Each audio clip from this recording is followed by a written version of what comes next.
The Uber pulled up to the house at 11:40 on a Thursday night. I had my rolling suitcase, my carry-on, 14 days of work travel, and I was tired in the way that goes past your body and settles somewhere deeper, somewhere in the chest, behind the sternum, where exhaustion lives when it's had enough time to make itself comfortable. I noticed the porch light was off. My dad always left the porch light on. I noticed the welcome mat was different. The one I'd bought, the gray one with the small dog paw print in the corner, was gone. In its place, something striped. New. Wrong. I knocked because my key didn't turn the lock. The door opened 3 inches. Not wide. 3 inches, held by a chain. A face I didn't recognize. Young. Early 20s. Looking at me like I was the one who didn't belong. "Can I help you?" "I live here," I said. "I'm Dana." "Is my dad home?" There was movement behind her. Voices. Then my dad's footsteps, which I would know anywhere because he's walked heavy his whole life, like the floor owes him something. The chain came off. The door swung open. And the first thing I noticed, before the new furniture, before the smell of someone else's perfume, before the woman standing in my mother's kitchen in a bathrobe that was not my mother's, was the silence. No sound of nails on hardwood. No nose pressing against my knee. No weight against my legs. Maya wasn't there. My dad said, "You're back early." Not "welcome home." Not "how was the trip." "You're back early." Like my being there was the inconvenience. "Where's Maya?" I asked. The woman glanced at my father. Just once. Quick. The kind of glance that already knows the answer and is waiting to see if anyone says it out loud. He said, "I need you to come inside so we can talk about that." That sentence. That exact sentence. I knew, before he said another word, that whatever came next was going to be the thing I couldn't come back from.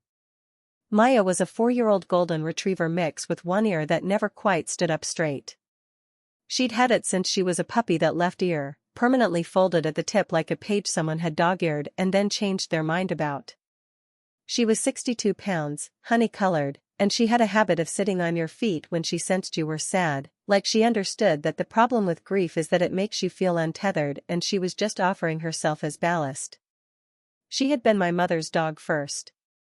My mom had brought her home 6 years ago, during the remission, that 18-month window when she felt well enough to adopt something that needed her. My mom was like that. She was always looking for something that needed her attention. A plant that was struggling. A neighbor whose husband had just left. A dog at the shelter with one folded ear who'd been passed over 3 times. She named her Maya. Said it meant grace in some traditions and illusion in others, and she couldn't decide which felt more fitting. That was my mom. She could turn anything into a question worth sitting with. My mom died 23 months ago. Pancreatic cancer. Fast, brutal, the kind that doesn't negotiate. She was there and then she was not there, and the space she left behind was shaped exactly like her and nothing filled it. She left me 3 things in her will: her pearl earrings, a handwritten letter I've read so many times the fold lines are going soft, and Maya. I am not being dramatic when I say the dog was the reason I got out of bed every morning for the first 8 months. Grief is strange. It's also specific. For me, it lived in the mornings, that first moment of waking up before memory catches up, when you reach for a world that still has your person in it. Every single morning, Maya was already there. Her chin resting on the edge of the mattress. Watching me with those amber eyes, like she understood exactly what I was waking up to, and she wanted me to know I didn't have to do it alone. Maybe she did understand. I've stopped thinking that's a thing you can be sure about. After my mom passed, I moved back into my childhood home. Not because I had to. I was 28, I had my own apartment in Evanston, I'd been there for 3 years and it had its own rhythms. But the house felt wrong with just my dad in it. 4 bedrooms. 31 years of marriage layered into every corner. My dad was rattling around in there alone, and there were practical things that needed handling. I put my lease on hold. Moved back. Told myself it was temporary. That was 23 months ago. In those 23 months, I did the following not as a favor, not as a negotiated arrangement, just because it needed doing and I was there and I was the kind of person who doesn't let things fall apart when she can prevent it. I paid the electric and internet bills. Combined, $285 a month on average. I set them on autopay from my checking account because my dad had let them lapse twice, and the second time, we went 4 days without internet because he thought the outage was a service issue and didn't think to check the account status. I managed the HOA dues $185 a month and handled the back and forth when they sent notices about the gutters needing cleaning and then about the front garden, which had gone from my mother's careful perennials to a slow collapse. I handled the property taxes, which my dad had underpaid for 3 years running because he'd never understood how the escrow adjustment worked and my mom had always managed it. I spent 11 hours on the phone with the county assessor's office to sort out the back payment. My dad never asked how that resolved. He just noticed, one day, that the notices stopped coming. I grocery shopped most weeks. I cooked 4 nights out of 7, leaving leftovers for the other 3. I scheduled my dad's cardiology appointments. He has a mild arrhythmia, nothing critical, but something that requires annual monitoring because he'd missed 2 appointments in a row and the office had sent a letter saying they would discharge him from the practice if he missed a 3rd. I took Maya to the vet. Her annual visits, her dental cleaning last spring $620, which I paid out of my own pocket and didn't mention. None of this was discussed. None of it was acknowledged. It just happened, the way household things happen in families where one person is paying attention and everyone else has gotten used to the fact that they don't have to. My dad's name is Gerald. Goes by Gary. He's 62 years old, retired 3 years ago from a regional freight company where he'd worked for 37 years and from which he receives a pension that, combined with my mother's Social Security survivor benefit which I set up, because he didn't know he was entitled to, it covers about $3,100 a month. Enough to live on, not enough to live comfortably on, not in the house they'd had for 26 years. He is not a bad man. He loves baseball. He laughs at his own jokes before he finishes telling them. He called my mother sweetheart every single day of their 31-year marriage and I genuinely believe he meant it every time. But he also never managed a bill, never made a doctor's appointment for himself, never knew the name of the insurance company or where the homeowner's policy documents were filed. My mother had organized every piece of their lives together. When she died, that infrastructure died with her and I stepped in without being asked, because that's what I do, and because I was too grieving myself to think clearly about what I was agreeing to. He met Donna in month 14. I found out through a restaurant charge on the household card I monitored the joint account my parents had always shared, the one my dad still used but rarely checked, the one I'd kept an eye on because that's how I found out about the HOA notices and the lapsed internet. One Friday when he'd told me he was staying in, there was a charge for $147 at an Italian place I didn't recognize. I didn't say anything. It wasn't my business. People grieve at their own speeds, or they don't grieve at all, and neither of those things is mine to judge. But I watched. Donna started coming to the house in February, about 4 months after that charge. My dad would say, "I have a friend coming over," and 2 hours later there she was, warm, loud, a little too comfortable with the space, rearranging things on the counter without asking. Her daughter Brittany came sometimes too. Brittany was 23, worked part-time at a nail salon, and had the specific talent of finding fault in rooms that had been functioning perfectly well without her input. It was Brittany who first mentioned the dog hair. "I'm a little allergic," she said, not to me, but into the general air of the kitchen, the way people say things they want someone else to fix. I vacuumed the couch. I bought an air purifier and put it in the living room. I started keeping a lint roller by the front door. I moved Maya's sleeping spot from the couch to a dog bed in my room. My dad never asked me to do any of that. He also never told me not to. He just watched it happen the way he watched most things from a comfortable remove, satisfied that something was taking care of itself. The work trip was for a regional conference. I'm a logistics account manager, and October is our heavy season for industry events. 2 weeks in Denver, then 4 days wrapping up client calls from Atlanta, then home. I'd been planning it since August. Before I left, I texted my dad. I'll be gone until the 23rd.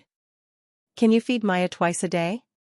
Her food's in the pantry, blue bin on the left. That number's on the fridge. Let me know if anything comes up. He replied, yes, fine. 2 words. I screenshotted it. I don't know why. I just did.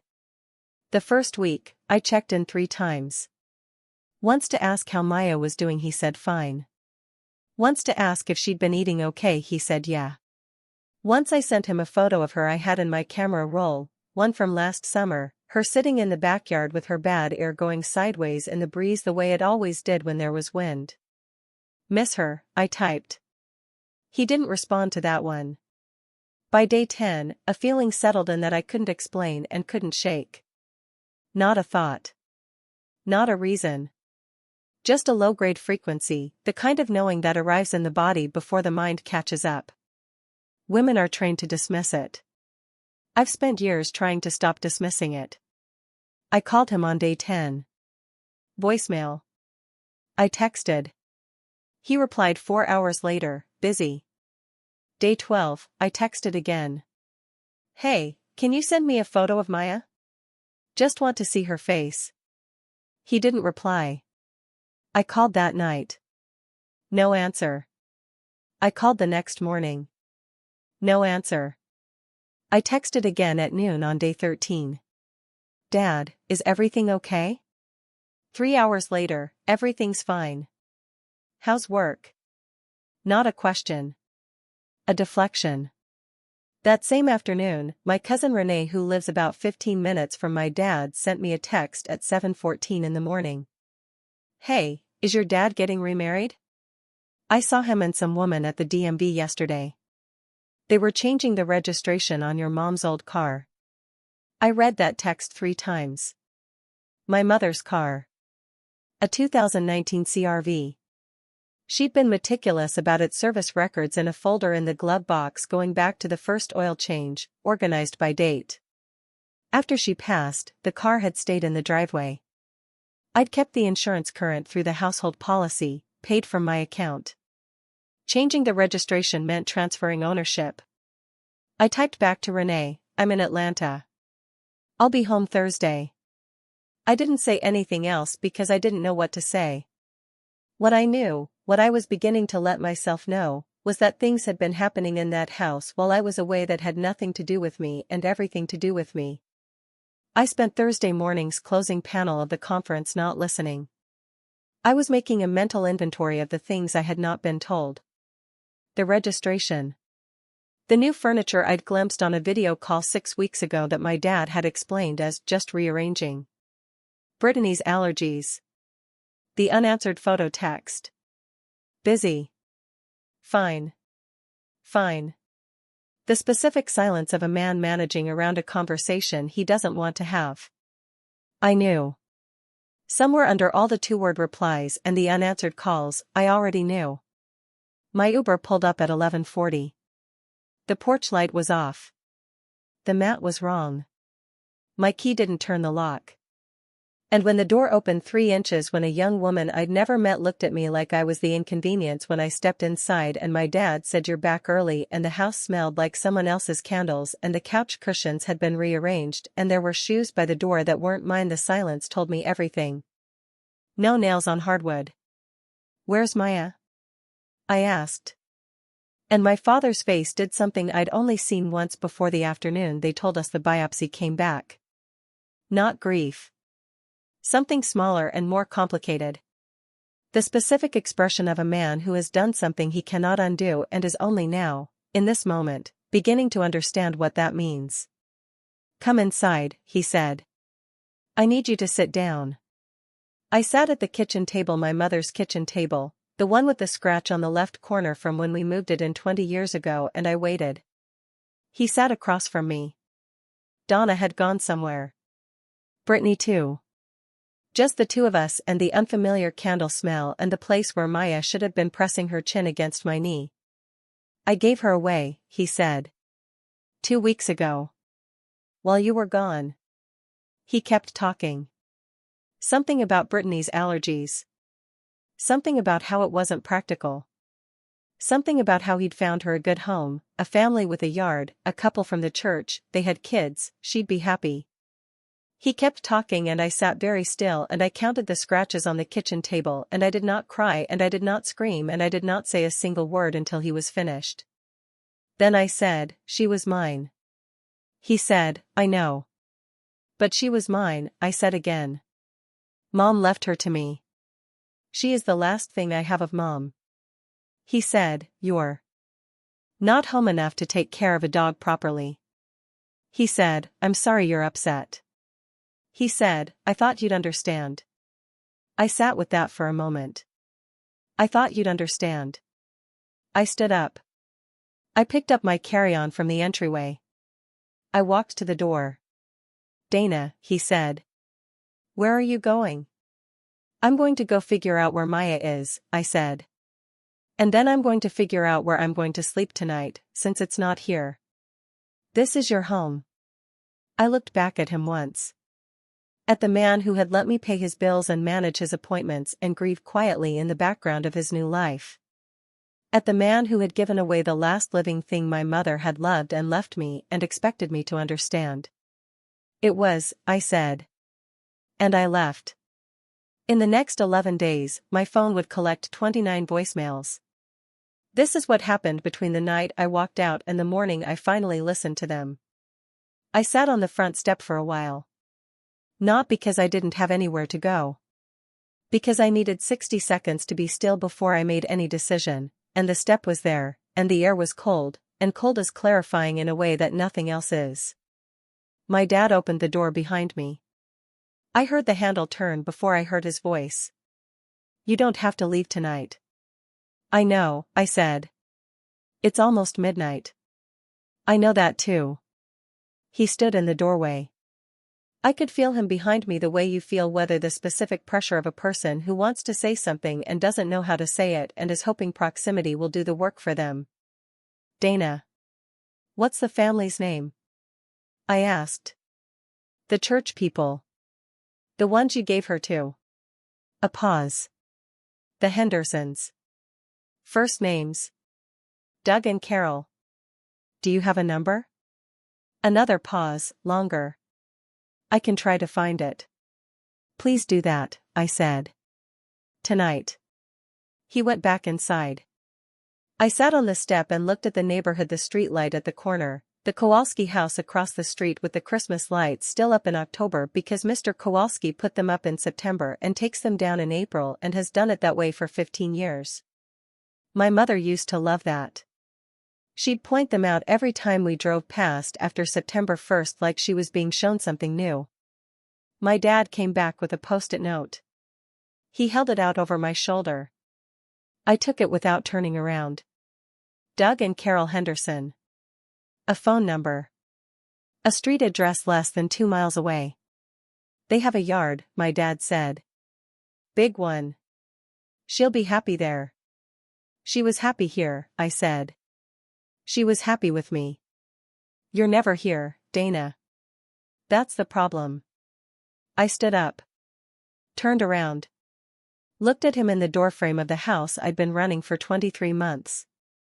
I was here every day for almost 2 years, I said.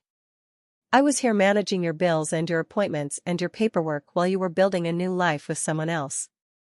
I was here being so quiet you forgot I was doing anything at all. And the one time I'm gone for 2 weeks, the first trip I've taken for work in 18 months, you gave away my dog.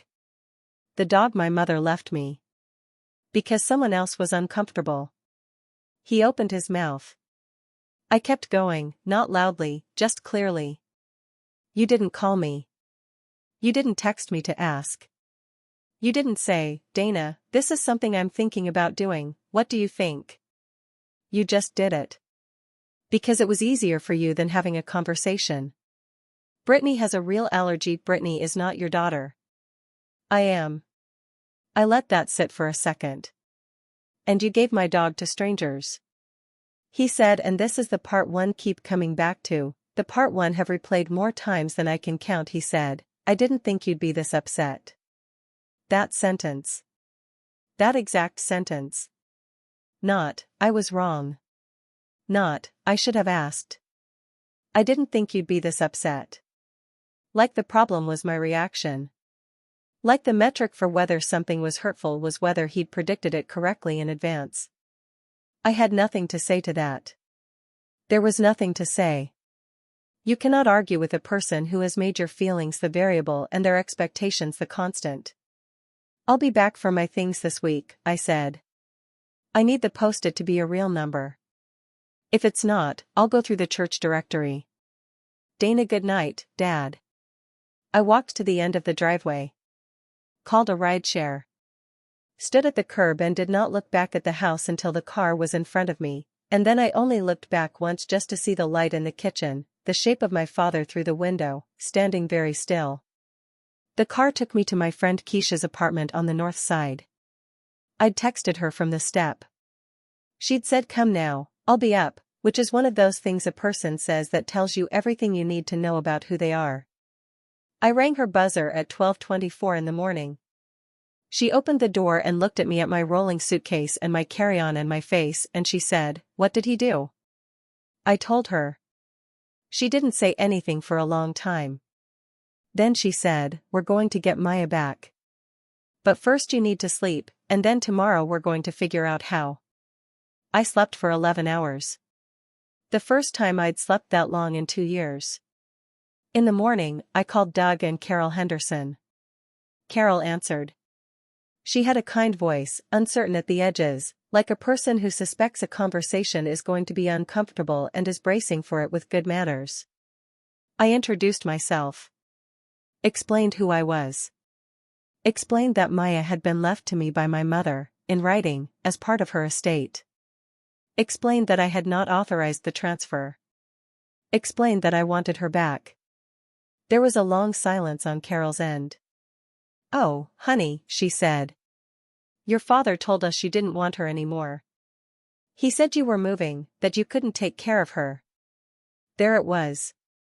Not Brittany's allergic. Not I needed to make a decision. He'd told them I didn't want her.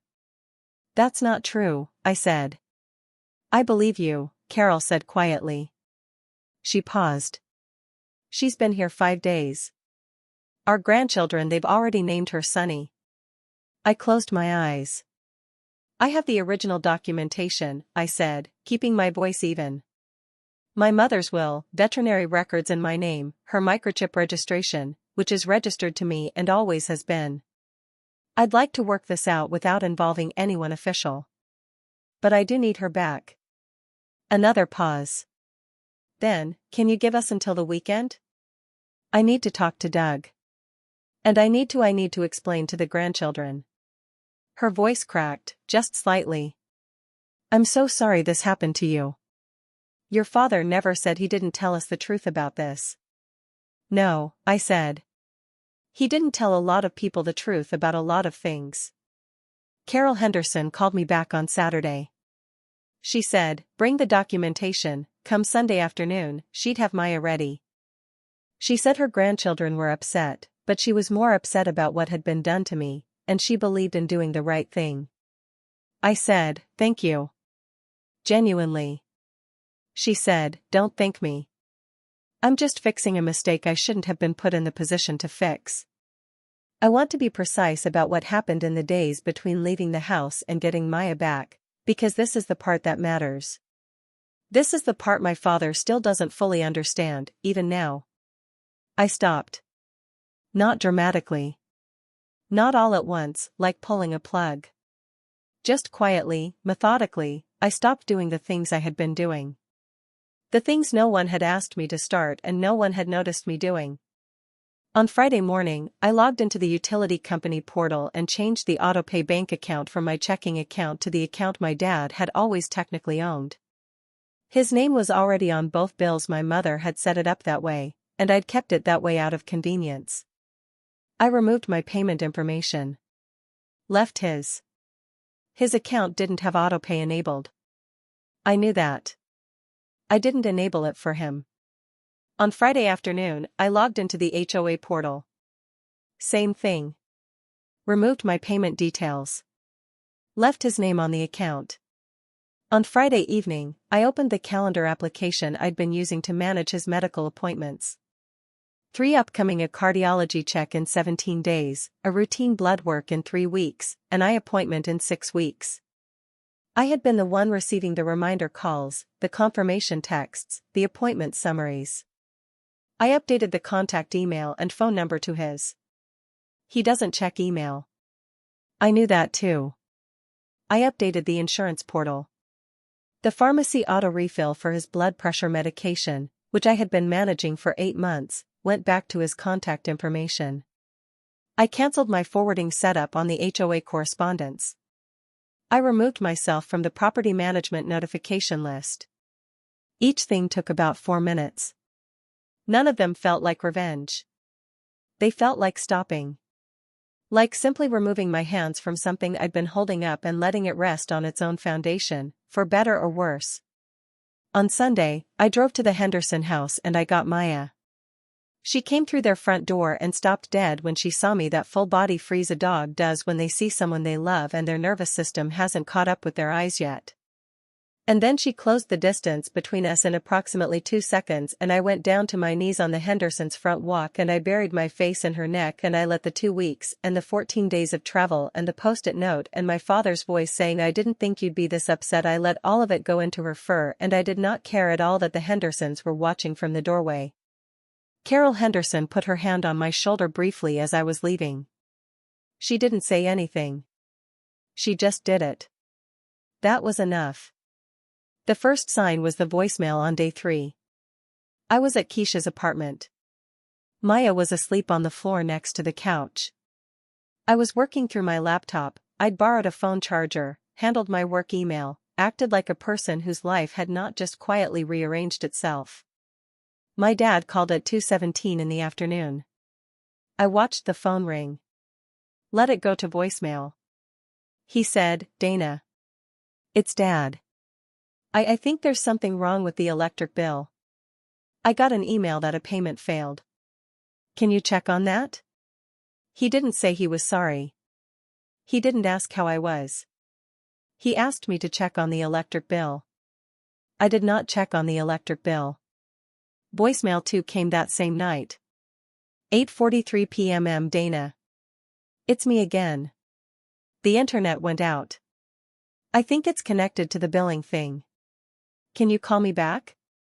Voicemail 3, day 4, 11:20 a.m. The HOA sent a letter. Something about dues. I don't know what I'm supposed to do with this. Can you explain it? I want to pause here and be clear about something, because this is the part where people sometimes misunderstand the story. I was not sitting in Keisha's apartment feeling satisfied. I wasn't tracking the voicemails with any kind of pleasure. What I was feeling was something colder and sadder, the specific feeling of watching someone discover the shape of a thing they'd been taking for granted, and knowing the discovery was coming too late for it to change anything important. Day 5, the voicemails started coming twice a day. Voicemail 4, 9:15 a.m. Dana, I missed a call from the cardiologist's office. Something about my appointment. I need the address. I can't find it.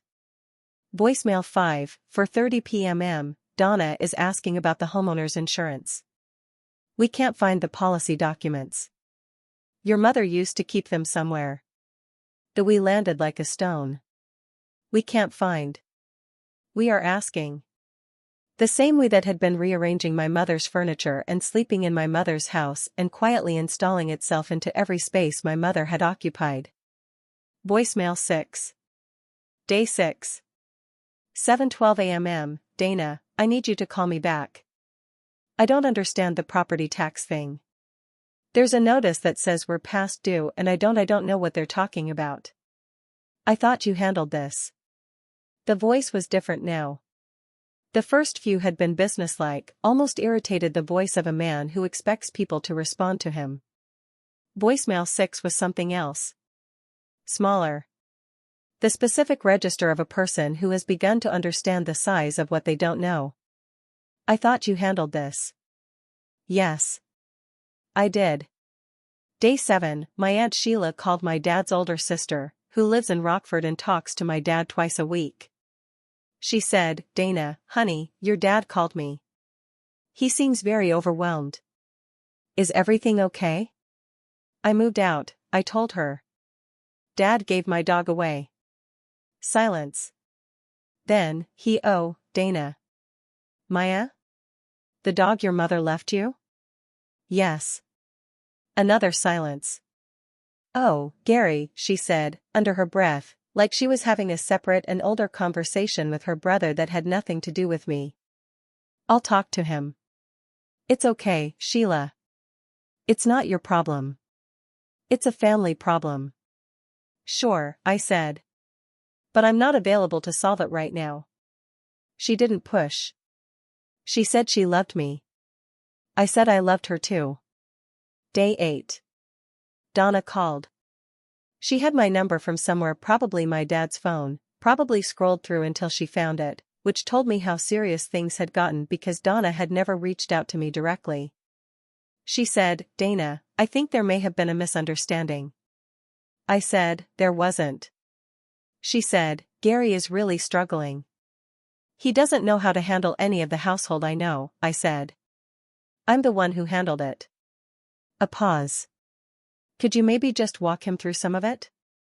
Leave some notes, or Donna, I said, and I kept my voice entirely level. I spent 23 months managing that house while I was grieving my mother and while my dad was starting a new relationship and while your daughter was complaining about dog hair on the furniture. I didn't ask for acknowledgement. I didn't ask for anything. I just did it because it needed doing. And then I came home from a work trip to find that my key didn't work and my dog was gone. I paused. I'm not going to leave notes. The line was quiet for a moment. Then, I didn't know about the key. The key was changed. Gary told me you had a copy you'd lost. He said he changed the locks for security. That sat between us. He told you I lost my key, I said. Yes. I didn't lose my key. Another silence. Longer this time. I'm sorry, Donna said finally. I didn't know the full situation. Most people don't, I said. That's how it stays functional. Days 9 and 10, the voicemails arrived in clusters. 9 total over those 2 days, from 3 different numbers: my dad, Aunt Sheila calling back, and a number I didn't recognize that turned out to be Doug Henderson, Carol's husband, calling to tell me my dad had contacted them asking for Maya back and he wanted me to know they'd told him no. That one I called back. He said she was his property, Doug Henderson told me, his voice tight. I told him the dog was microchipped in your name and the paperwork Carol had seen made it clear whose dog she was. He got quite insistent. I'm sorry he bothered you, I said. Don't apologize to me. I'm just letting you know. A pause. Carol wanted me to check on you. I'm okay, I said. Really? Good, Doug Henderson said. That's good. Day 11. My phone, by 9 a.m., had 26 voicemails across various numbers. My dad had called 11 times in 3 days. The tone had changed completely. Voicemail 23, 7:48 a.m. My father's voice, Dana. Please call me back. There's a late notice from the mortgage company. I don't know what I'm supposed to do. I can't find the account login. I don't know where your mother kept the login. I don't know where any of it is. Voicemail 24, 8:15 a.m. My father's voice, quieter now. I know you're angry. I understand that. But I need some help. I'm asking you. Please call me back. Voicemail 25, 8:50 a.m. My father's voice, Dana. The pharmacy called. Something about the blood pressure medication. It says the prescription auto refill was cancelled. I need you to fix that. I need that medication. Voicemail 26, 9:02 a.m. My father's voice, and I could hear it now, the thing underneath the requests, the thing he'd never had to name before because I'd always made sure he didn't have to. Dana. I don't know what I'm doing. I don't know how to do any of this. Your mother always handled everything, and then you handled it, and I didn't know how much there was. I didn't know. I'm sorry. Please call me back. I sat on Keisha's couch with my phone in my hand and Maya's weight against my leg, and I listened to all 26 of them in a row. Then I got up, made coffee, and called the pharmacy to make sure the blood pressure prescription wouldn't actually lapse, not as a favor, not as a reopening of anything, just because I'm not the kind of person who lets someone go without medication to prove a point. I asked them to call him directly to confirm. I did not give him my number. Then I sat back down and waited for voicemail 27. It came at 10:30 a.m. Then 28 at 11:15. Then 29 at 2:07 p.m. My father's voice so stripped of its usual certainty that it took me a moment to recognize it. Dana. It's Dad. I just need to talk to you. Not about the bills. Not about any of that. I need to hear your voice. I think I made a terrible mistake. I think I made more than one. Please. Just call me. I set the phone down on the coffee table. Maya looked up at me with her amber eyes and her one folded ear. I know, I told her. She put her chin on my knee. I picked up the phone. I called him back on a Wednesday morning, 12 days after I'd walked out.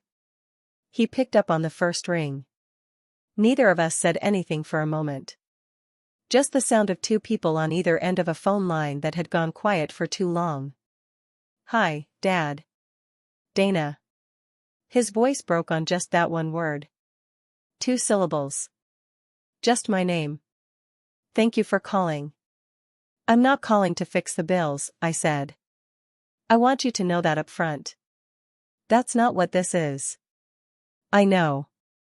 I called because there are some things I need to say, and I need you to listen to all of them before you respond. Okay. Quiet. Smaller than I'd ever heard him. I have been running that house since the week after Mom's funeral. I paid your utilities, I managed your HOA, I handled your taxes, I made your doctor's appointments, I kept your insurance current, I renewed the car registration, I managed the pharmacy. Every single month for almost 2 years. Not because you asked me to.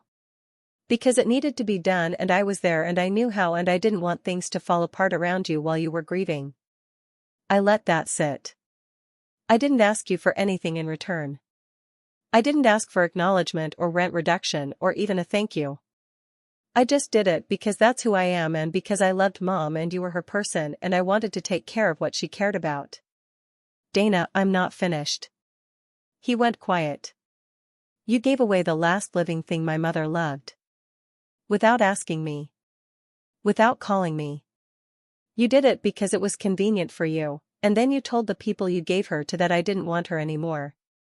You changed the lock on the house where I had been living and working and paying bills for 2 years. And when I came home tired, after 14 days of travel, a stranger answered the door.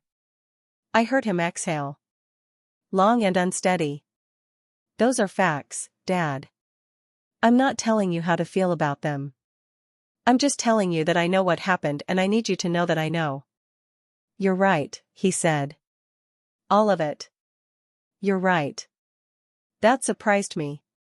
Not because I doubted it, but because I'd expected more resistance. More justification. More I thought you'd understand. Donna and I have been talking, he said. She told me what she found out. About the bills. About how much you were doing. She said she had no idea. A pause. I had no idea, Dana. And I know that's not an excuse. It's actually worse. You were doing all of that and I couldn't even see it. You didn't want to see it, I said. Because if you saw it, you'd have to do something about it. Silence. That's true, he said finally. That's probably true. There are moments in a conversation where you can feel a person actually reckoning with something in real time. Not performing it. Not saying the words they think you need to hear. Actually sitting with it, turning it over, feeling the weight of it. This was one of those moments. I've replayed it enough times to be sure. I want to fix this, he said. You can't fix it. Some of it is just what it is now. Then what do you want from me? I'd thought about this. I'd thought about it for 12 days, actually lying on Keisha's couch with Maya on the floor, running through all the versions of this conversation, all the things I could say. What I landed on was simpler than I expected. I want you to handle your own life, I said. Not because I'm punishing you. But because you're 62 years old and you are capable of learning how to manage a bill portal and schedule a doctor's appointment. You just never had to, so you never did. And I can't be the person who makes it so you never have to again. That's fair, he said. And I want you to apologize to the Hendersons. They were put in a bad position because you weren't honest with them. I already did. Carol called me. It wasn't a good conversation. Good. A pause. Is there anything else? I thought about it. Yeah, I said. Stop saying Mom's name like it explains things. Like because you loved her and you lost her, everything that came after is just understandable. Because I lost her too. And I still asked before I made decisions that affected other people. He didn't respond to that for a long moment. You're right, he said again. You're right. I didn't soften it. I didn't walk it back or follow it up with something easier. I just let him sit with it, the same way he'd let me sit with a locked door at midnight. I'm not going to move back, I said. I need you to know that. I know. I found an apartment. I'm signing the lease Friday. Okay.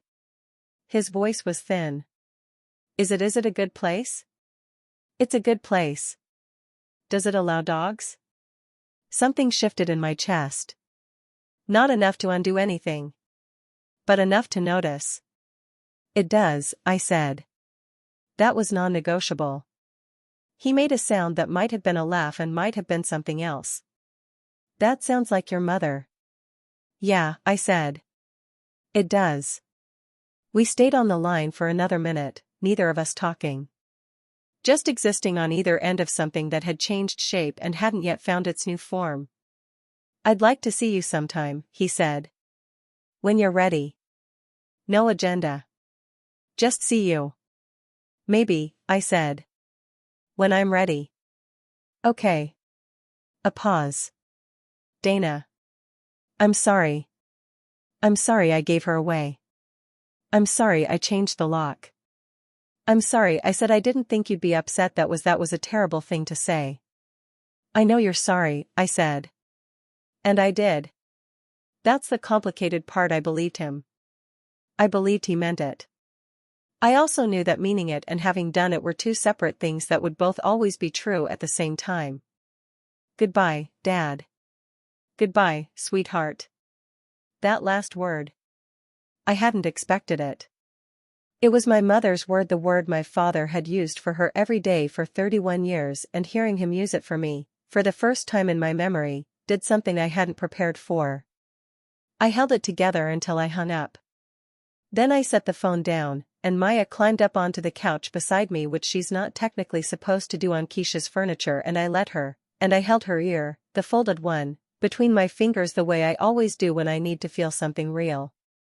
That was 4 months ago. I'm in the new apartment now. 3rd floor, 2 bedrooms, east-facing windows that fill the living room with light in the mornings. There's a dog park 4 blocks away, and Maya has a regular rotation of friends there: a poodle named Biscuit, a shepherd mix named Duke, a very small and extremely confident chihuahua whose name I've never caught. My dad and I have had coffee twice. At a diner, neutral ground, no agenda, the way I said I needed it. He's taking a class at the community center on personal finance. He set up his own autopay. He made his cardiology appointment without me. I know because he texted me afterward, not asking for anything, Just, had my heart appointment. Doctor says I'm doing fine. I didn't respond right away. I sat with it for a few hours. Then I wrote back, good.